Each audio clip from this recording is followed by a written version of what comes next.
Deliberate the issues that will bring meaningful jobs to our young people and Dominicans as a whole. We want to tell you that we wish that in that endeavor, that Dominica will be the place that we choose to live, work, and enjoy life. We have to renew, we have to rebuild, and we have to rethink this economy. Exactly. Dominica is not really in a good shape. We know that it's only more talk, but the government is yet to grow the economy, which is very important in terms of transforming the lives of our citizens. And so we are fed up with enough talk, and it's time for action. National Employment Program. This is a program that is geared at deceiving our young people. Young people, those engaged in that so-called employment program. Young people, you do not require any temporary employment.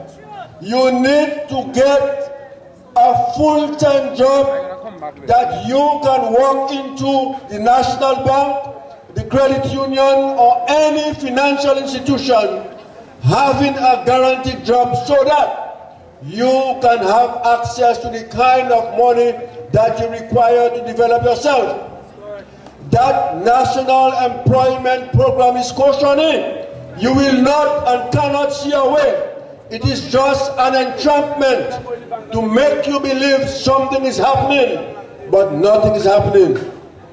And that is what it is. That money is a way of giving back to their friends. And let us look at those places that have people, let's say, working. You working and government paying your employer. Cautioning, wasting money. What we require is an employment, a full-time employment. So for instance, you have another cautioning project. They say they're building a hotel in Cambridge. I am saying if you are serious about building this Moroccan hotel, you must build it, complete it, operate it, and let our young people get a guaranteed job so that he or she can go to any financial institution and he can advance himself. The question of having a generation that you are developing to adopt and embrace that concept of handout is not good for the individual, it is not good for our country, and that must stop. The monies that have been wasted under that program should go into something that will be developed that will cause our young people to get jobs. So for instance, all of our products, all our fruits and vegetables are wasting. If that government would have invested the money under this program into some agro-industrial complex, more people would have jobs that they would see themselves through in the next 20, 40 years. That is the kind of development that we are talking about. And this is the kind of development that the United Workers' Party is talking about. So I want us to remember that that National Employment Program is just cautioning, is just to keep you in check, and you will never see a way. You want us to stay on the job so that you will be able to meet your own expenses and live the lifestyle that you want to live. And I want to talk now about housing in this area and that nonsense. And that nonsense housing revolution. Look at the people under the housing revolution here in Portsmouth and tell me if you are satisfied. Some of them have house, they're afraid it. They can't go in it.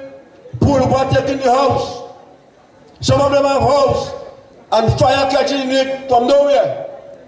My brothers and sisters, we cannot accept that kind of hand-to-mouth development. It cannot get you anywhere. I remember standing outside my house in 1999, seeing vehicles, farmers lined up from past the Indian River Bridge with products to export. Now that has disappeared. How can the nature isle of the Caribbean, the island with endless land, crops and water, be sinking in agriculture? I recently learned that there are 2 containers with fertilizer sitting in 1 mile. For 3 months now, none of our farmers is benefiting from it. How can there be output without any input? Instead, half-built wooden houses are being handed out like Halloween candy to people who doesn't deserve it. Houses are being given out, but no jobs are being available. How are we supposed to take care of the houses? My grandma told me, you give a man a fish, he eat for a day, but you teach a man to fish, he eat for a lifetime. That's correct. Let me not even get started on education, because it's cheaper just to be stupid. I hear on the radio they are boasting on education, but students like myself are struggling in college. If you are not from Vegas, Penville or Paybush, you have to beg for college tuition to pay. That is the backbone of our country. Let's talk about it. Team Dominica, Portsmouth, it's time for change.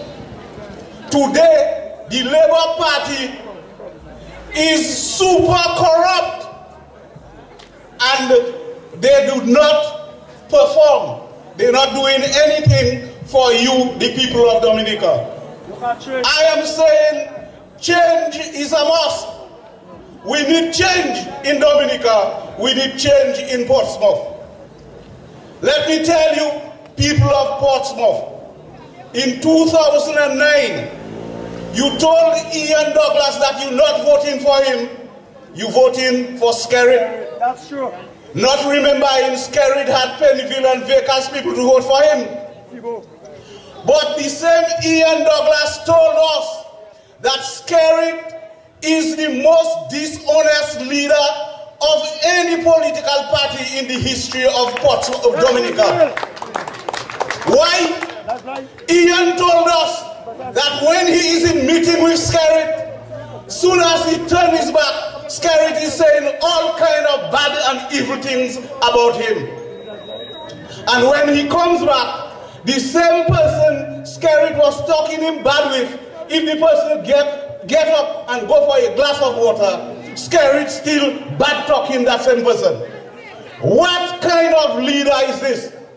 So now, you Portsmouth people have the reason not to vote for neither Ian Douglas nor for Skerrit. I'll vote for Skerrit for you. Ladies and gentlemen, you hear a theme song of the Labour Party saying something, why something is happening? Well, now something is happening in Portsmouth.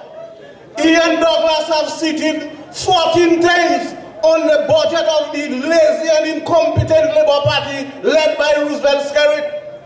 He never saw that it had anything in those 13 budgets to come and tell you that the Labour Party want to do for you. Now, the outgoing parliamentary representative and the Labour Party on the 14th budget, Ian Douglas have seen that the budget have something for in Portsmouth. After 14 years, ladies and gentlemen, you is intelligent enough to tell Ian too little, too late. My last point is you could remember when we had the issue at Georgetown, the land issue.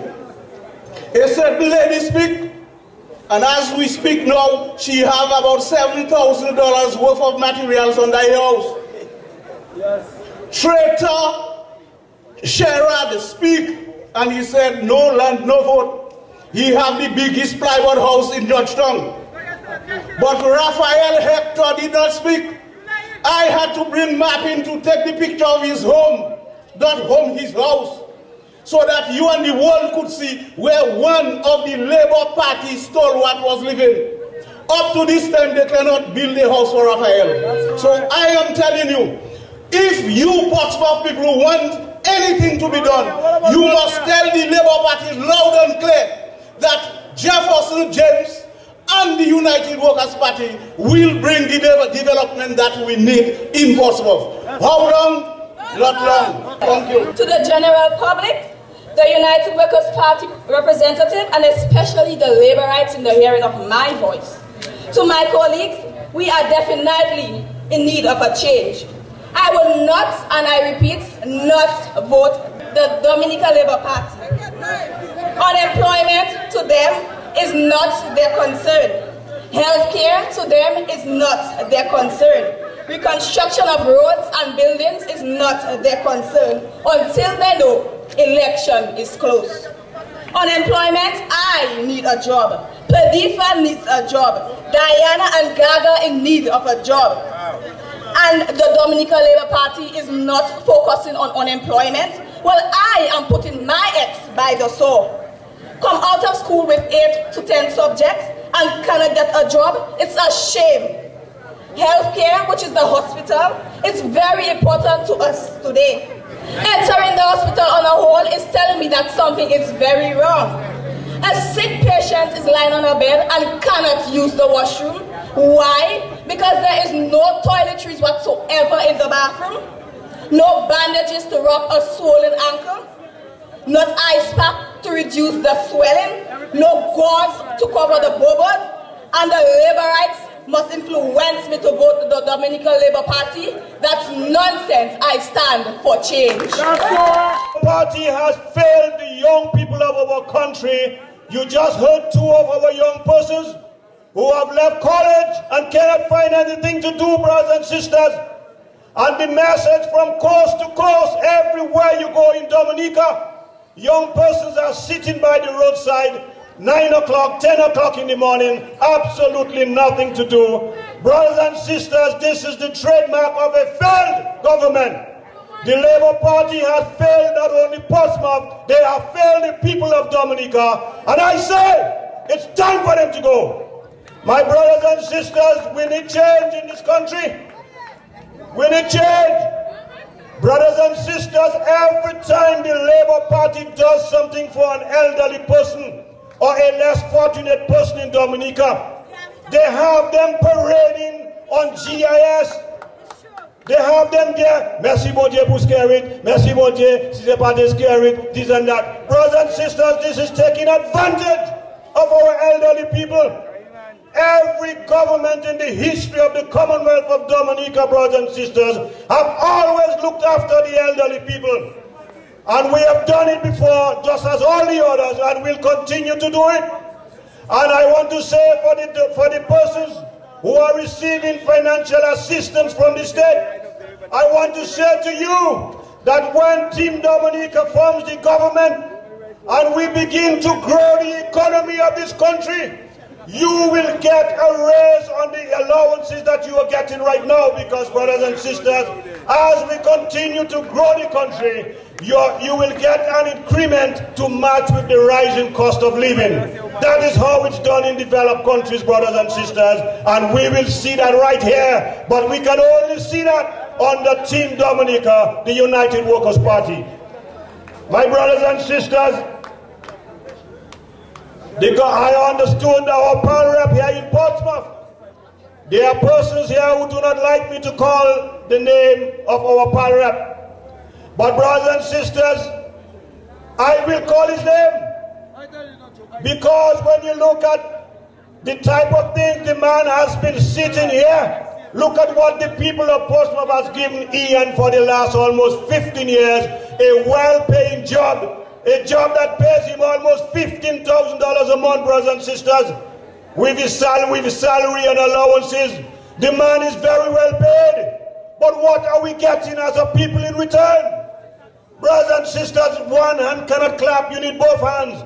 The man has failed us, the man is not delivering. Brothers and sisters, if you have a man employed and that man is not delivering to you, you will know what to do with him, and I don't think he will be in there much longer. But brothers and sisters, I heard him talking about putting up a building right close to Silver Lining and the National Commercial Bank. But brothers and sisters, that land belongs to the Social Security. And I can remember when the United Workers' Party was government in Dominica, I was a board member of the Social Security. And the Social Security had a plan to construct a multi-story building right there between Silver Lining and the Dominica National Bank. There was supposed to be permanent offices of the Social Security, also the post office and sub-treasury and other government offices were going to be moved to that complex. There was going to be space there even for professional offices like a doctor, a lawyer and all that. there was going to be a food court where you could, restaurants and so on. And that was a plan, and I saw the plan because I was a board member. Brothers and sisters, and I am going back to 1999. Ian Douglas comes back 15 years later and come in and tell you about that same plan which was approved and everything 15 years ago under the United Workers' Party. Brothers and sisters, if the United Workers' Party had remained in government, I guarantee you that by 2001, 2002, that structure would have been erected. Then he comes again, brothers and sisters, and they tell you that they're going to cut a road from Glenfilia going up to 1 mile. Brothers and sisters, I remember in the last election, there were surveyors there planting little poles and surveying, and that was supposed to have been done. Now, 5 years has passed, and on the eve of another election, they're coming back to you with the same thing. Lies and more lies, brothers and sisters. Brothers and sisters, the